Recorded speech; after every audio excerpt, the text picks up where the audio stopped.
Vulnerability is the path of true human connection and becoming a truly attractive person, as psychologist Robert Glover says.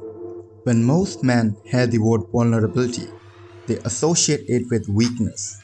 In general, men are raised to withhold their emotion, not to show weakness.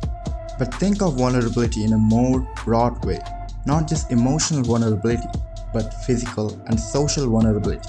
For instance, making yourself vulnerable doesn't just mean being willing to share your fears and insecurities.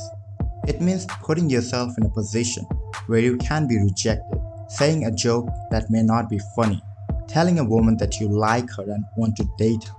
All of the things require you to stick your neck out of the line emotionally in some way. You're making yourself vulnerable when you do them. In this way, vulnerability represents a form of power. A man who is able to make himself vulnerable is saying to the world, I don't care what you think of me. This is who I am and I refuse to be anyone else. He is saying he is not needy and that he is a high status. Think of it this way. There are two men. One, stand tall, look straight ahead, look people in the eye when you speak to them, says what he thinks and is unconcerned with what others think of him. When he makes a mistake, he shrugs it off and maybe apologizes. When he sucked at something, he admitted. Now the second man hunches over, eyes dart around and is unable to look someone in the eye without getting uncomfortable. He puts on a cool persona that is aloof.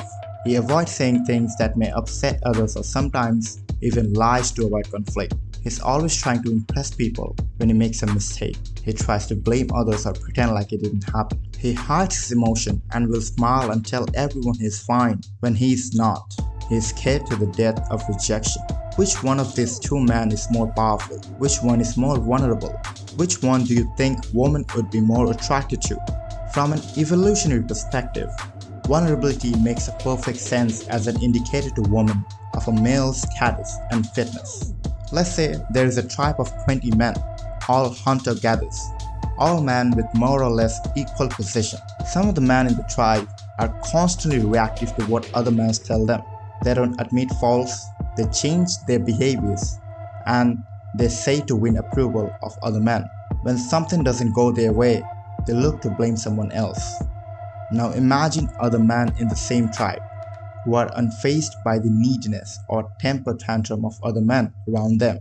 They focus purely on their task at hand and don't change their behavior based on what others think of them. When challenged, they stand up for themselves, but when wrong, they also admit their fault, as they see no reason to hide their weakness. This behavior implies high status, a man who is dependable, comfortable in his strengths and weaknesses, a man who can count it on, who is likely to rise to the ranks and provide for his family.